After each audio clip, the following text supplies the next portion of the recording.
Guys, welcome back to another edition of Intuitive Angling. Really appreciate you guys taking a little time out of your day to watch the video, and hope everybody's having a good day out there today. And today we're going to talk about the two biggest mistakes that I see just like the average bass angler making. And I've been thinking about this because you guys know I do a lot of on the water lessons. I fished with thousands of different co-anglers across the country for years, and there's two common mistakes that I see the average or like the guys getting started out making that I'm going to talk about. I'm going to teach you guys or give you guys some tips and recommendations on how not to make that mistake. I think a lot of guys don't even know that they're making that mistake.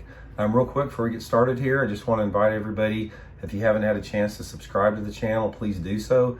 Subscribe, hit that notification button. It's really a great way to support the channel. If you want to help out what's going on here, hit that subscribe button. And also, I'd like to invite anybody that's interested to become a member of the channel. With memberships, you get extra videos every week aren't seen by the public, access to my personal email address. You can become a member by going to the About section on my YouTube homepage and click Intuitive Memberships. Much appreciated with that. Okay, guys, one of the things I want to talk about here is like I've been doing a lot of on the water lessons here lately, for the past couple months, and I've noticed a common thread on the first mistake that I see the average fisherman make, because a lot of the guys that I fish with on these lessons, their skill levels vary. Some guys are just starting out, some guys are what you consider just average weekend guys, some guys are good anglers, but there's two common mistakes they make that really cost them catching a lot of fish, or it costs them getting bites. They may still catch fish, but they don't get near the bites that they would get if they didn't make the mistakes. The first thing I want to talk about, guys, the biggest mistake, or I guess they're both equally big, but the first of the two big mistakes is most guys I see out there don't cast far enough. Their casts really land about half the distance or 2/3 of the distance short of where they need to land. And guys, this is a huge element in your fishing that's costing you catching a lot of fish, because here's what casting distance does in the most part. Now, I'm not talking like for pitching and flipping or up close. I'm talking about, casting crankbaits, casting jerkbaits, casting drop shots, shaky heads, or whatever like that. One of the biggest keys that you will realize in bass fishing is that bass are spooky, and the farther you can get away from those bass before you actually get a bait in the water, it increases your odds tremendously of getting bit. The closer you are to the fish, the less bites you're going to get. And I see so many anglers out there that, like the couple of the trips I took this week, we were fishing like shaky heads and stuff, and I was bombing them out there as far as I could in that clear water, trying to get it as far away from the boat as I could.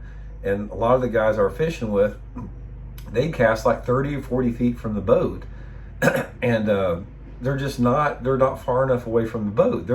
Their bait is landing short of where they need to be to get the bites. Number one is you don't have your bait in the sweet spot long enough. You're not in the right depth zone. The fish are wary of the boat in your presence. A lot of different things. The same with like a crankbait or a jerkbait. If you don't make a long enough cast with a crankbait or a jerkbait, you're not going to be able to attain the maximum depth that bait is designed to run to, and therefore you're cutting your efficiency down tremendously. So if you're not making very long casts, if you're not making like the longest cast you can make, if you're cutting that casting distance in half, you're reducing your odds of catching a bass by 75%, I guarantee it. So I'd encourage everybody out there, start working on your casting distance. Now that could be a matter of getting stronger physically on your forearms and everything. It could be a matter of getting a different type of equipment.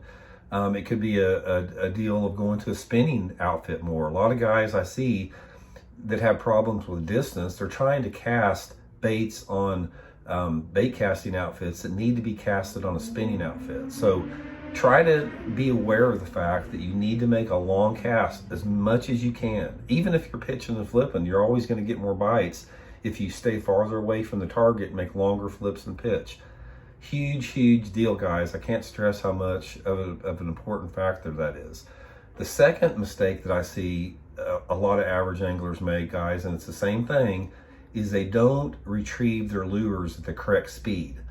Now, speed is all relative to a lot of different stuff. It's relative to water temperature, water clarity, the type of bait you're fishing, the mood and the personality of the fish, sky conditions. There's a lot of different variables out there. But when I see a lot of anglers working a crankbait or a jerkbait or a spinnerbait or even a slow bait like a jig or a shaky head, I see them simply retrieving too fast or too slow in order to generate that strike.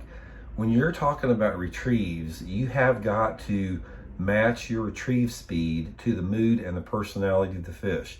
In general, you're going to find out that the clearer, the warmer the water is, the faster your retrieve needs to be. And as the water temperature and clarity goes down, the slower your retrieve needs to be.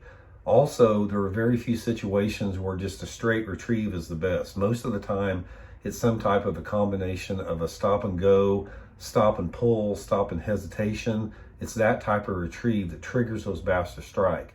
I see so many guys out there, like I said, they're reeling too fast, they're reeling too slow. You've got to find that right balance of retrieve speed. Now, a lot of the times that's just experimentation, but most of the time I see a lot of guys, they're not casting far enough, they're reeling too fast, or they're reeling too slow.